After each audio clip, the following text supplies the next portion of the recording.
So the New Zealand dollar, just looking at the Dixie,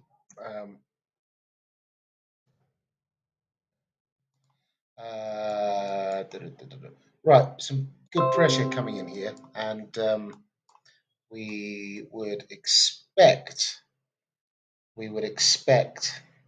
bit of a trickle into the trend line. So let's see what happens there. And we do have this bearish structure. So a retest, it's going to be a bit of resistance in here, right? But that's the US dollar. Yields are perky with the 2-year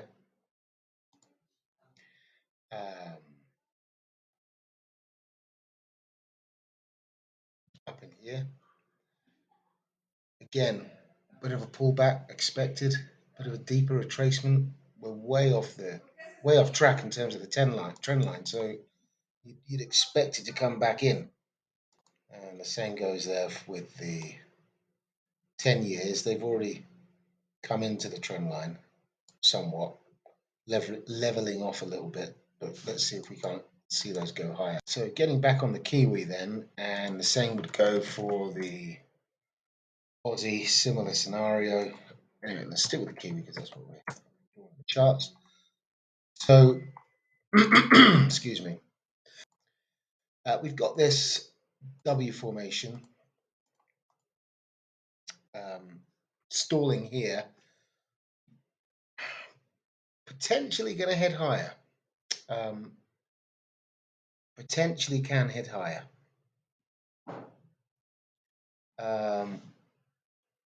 But if we move over to the lower time frame, so we're looking for this. It's day 3 of the week of the weekly template. So let's just go across to there. Put up on the 15-minute. We'll go over to the. So we've had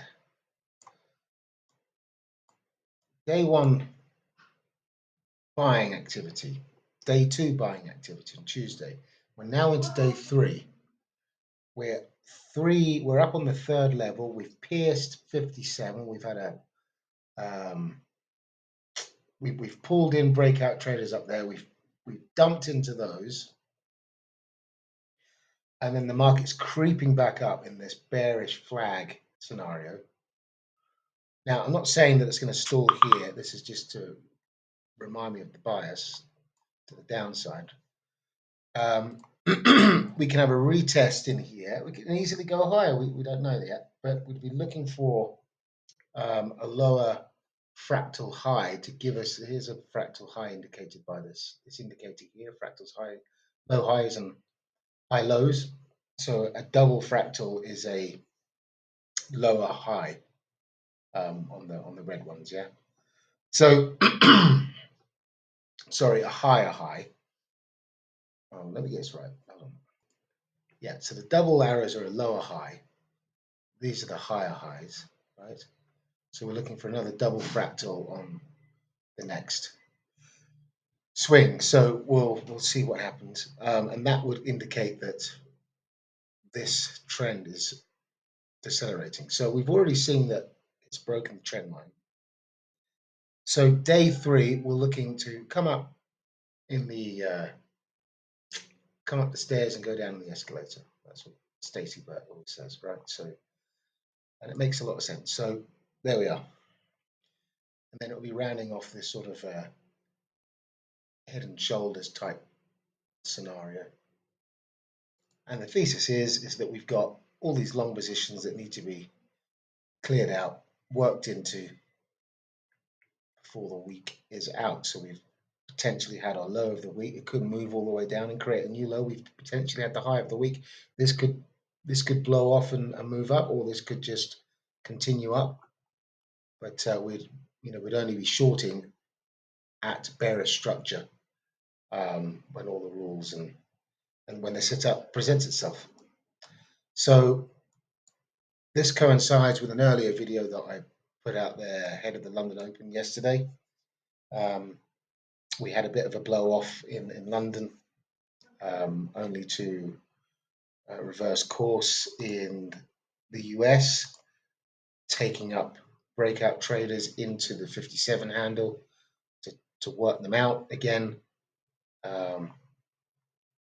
which is typical of a 1, 2, 3 day setup.